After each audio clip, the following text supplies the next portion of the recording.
మహాభారతం ఆధారంగా సినిమా తీయాలంటేనే చిన్న విషయం కాదు. అది చిన్న పిల్లలతో రామాయణం చేయాలంటే అయ్యే పనేనా? ఈ ప్రశ్నకు బాలరామాయణం రూపంలో సమాధానమిచ్చారు గుణశేఖర్. 30 ఏళ్ల క్రితం ఉత్తమ బాలల చిత్రంగా నేషనల్ అవార్డు అందుకున్న బాలరామాయణం గురించి ఇంట్రెస్టింగ్ విషయాలు తెలుసుకుందాం. రామాయణ నేపథ్యంతో లవకుశ నుండి పలు సినిమాలు వచ్చాయి, కానీ ఈ బాలరామాయణం కంప్లీట్ డిఫరెంట్. దాదాపు 3000 మంది బాల బాలికలతో వాల్మీకి రామాయణం ఆధారంగా గుణశేఖర్ డైరెక్షన్లో శబ్దాలయ థియేటర్స్, చిన్నారుల శిల్పారామం బ్యానర్ మీద ఎంఎస్ రెడ్డి నిర్మించిన బాలరామాయణం 1996 ఏప్రిల్ 14న విడుదలైంది. 2026 ఏప్రిల్ 14తో 30 ఏళ్లు పూర్తి చేసుకుంటోంది. అప్పటికే శాస్త్రీయ నృత్యంలో శిక్షణ తీసుకొని పలు ప్రదర్శనలు ఇచ్చిన జూనియర్ ఎన్టీఆర్ ను రాముడి పాత్రకు తీసుకున్నారు గుణశేఖర్. స్మితా మాధవ్ సీతా పాత్రధారి. నిజంగా అంతమంది పిల్లల అల్లరిని భరిస్తూ సినిమా కంప్లీట్ చేశారంటే డైరెక్టర్ కి, డైరెక్షన్ డిపార్ట్మెంట్ కి అండ్ ఎంటైర్ ప్రొడక్షన్ టీమ్ కి సాహసమనే చెప్పాలి.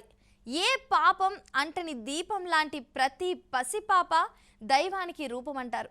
తొలిసారి అలాంటి చిన్నారుల చేత రామాయణ కావ్యాన్ని చిత్రకథగా చెప్పించడం, చిరు పుష్పాలతో ఆ శ్రీరామచంద్రుడికి పూజ చేయడంగా భావిస్తున్నాం అంటూ ఎస్పీ బాలుగారి వాయిస్తో సినిమా స్టార్ట్ అవుతోంది.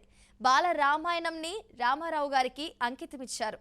ఎంవిఎస్ హరనాథరావు మాటలు రాశారు. Madhav Peddi Suresh songs, L Vaidyanathan background score ఇచ్చారు. ఈ సినిమాలో 3 శ్లోకాలు, 9 పాటలు, 10 పద్యాలు ఉంటాయి.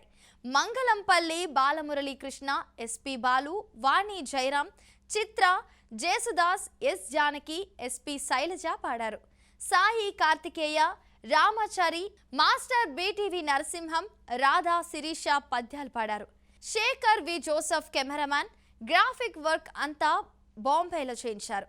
భాస్కర్ రాజు ఆర్ట్ డైరెక్టర్. ఇక సెట్లో ఒక్కళ్ళు కూడా కుదురుగా కూర్చునేవారు కాదట. అందరిది ఒక దారైతే రాముడి పాత్ర వేసిన చిన్న రామారావుది మరో దారి. తెర వెనుక విపరీతంగా అల్లరి చేసేవాడట తారక్. బాణాలు విరగ్గొట్టేసేవాడట.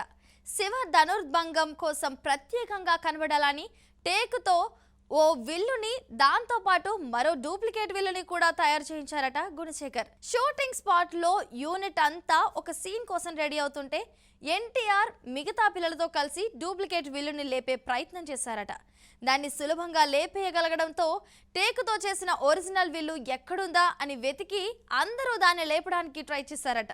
ఎవరి వల్ల కాలేదు. తారక్ వంతు వచ్చేసరికి విల్లుని బలవంతంగా పైకెత్తి బ్యాలెన్స్ చేయలేక కింద పడేయడంతో అది కాస్త కింద పడి విరిగిపోయింది.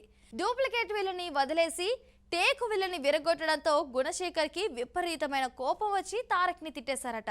దీంతో చిన్న రామయ్య అలిగి, ఇక నేను సినిమా చేయను, వెళ్ళిపోతాను అని గోలగోల చేశారట. తనని బుజ్జగించడానికి డైరెక్టర్ కి తల ప్రాణం తోకకొచ్చినంత పడైందట. ఆ సినిమా చేసే సమయానికి తారక్ వయసు 12 ఏళ్లు. అన్నపూర్ణ స్టూడియోస్ లో వానర సైన్యం సీన్స్ షూట్ చేస్తున్నారట. ఎన్టీఆర్ ఉన్న చోట ఉండకుండా ఆ గెటప్ లో ఉన్న పిల్లల మూతులు పీకడం, తోకల్లాగడం చేసేవాడట. దెబ్బకి వాళ్ళంతా ఒకటే గోల. మళ్ళీ సెట్ చేయడానికి మేకప్ వాళ్ళకి బోలనంత టైం పట్టేదట. ఇక అరణ్యవాసం సీన్స్ తీయడానికి కేరళలోని చేలకుడి వెళ్లారు. ఆ టైంలో అడవిలో విపరీతమైన చలి, పైగా పిల్లలు చొక్కాలు లేకుండా నటించడానికి వణికిపోతుంటే తారక్ వాళ్ళని బాణాలతో పొడుస్తూ తెగ ఏడిపించేవాడట. ఒక్కడు చూడాలని ఉంది సైనికుడు లాంటి సినిమాలకు భారీ సెట్స్ వేయించారు అంటారు, కానీ బాలరామాయణంకే అదిరిపోయే అతిపెద్ద సెట్స్ వేయించారు గుణశేఖర్. మొత్తానికి పిల్లల అల్లరిని భరిస్తూ సినిమా పూర్తి చేశారు. మార్నింగ్ షో నుండే సూపర్ హిట్ టాక్ వచ్చింది.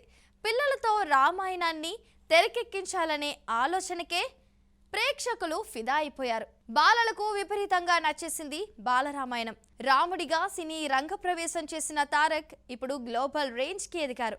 సీతగా చేసిన స్మితా మాధవ్ తర్వాత క్లాసికల్ డాన్సర్ గా ప్రదర్శనలు ఇవ్వడం, టీవీ ఛానల్స్ లో యాంకర్ గా వర్క్ చేయడం లాంటివి చేసి ఫారెన్ వెళ్లి అక్కడే స్థిరపడిపోయారు.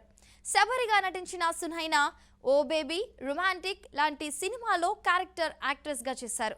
మిగతా వాళ్ళంతా వివిధ రంగాల్లో సెటిల్ అయిపోయారు. బాలరామాయణం ఉత్తమ బాలల చిత్రంగా జాతీయ అవార్డు అందుకుంది. ఉత్తమ బాలనటుడిగా తారక రామారావు, నిర్మాతగా ఎంఎస్ రెడ్డి బంగారు నందులు అందుకున్నారు. ఇంటర్నేషనల్ చిల్డ్రన్స్ ఫిల్మ్ ఫెస్టివల్లోనూ స్క్రీనింగ్ చేశారు. ఈ సినిమా చూసి చిరంజీవి, గుణశేఖర్ కి చూడాలని ఉంది ఛాన్స్ ఇచ్చారు. 30 ఏళ్లే కాదు, తెలుగు సినిమా రామాయణ కథల్లో ఎప్పటికీ ఎవర్ గ్రీన్గా నిలిచిపోతుంది ఈ బాలరామాయణం. సో చూసారు కదండి, ఇది ఇవాల్టి ఎపిసోడ్. మరో ఇంట్రెస్టింగ్ ఎపిసోడ్తో మళ్ళీ కలుద్దాం. Keep watching Mahaa Max.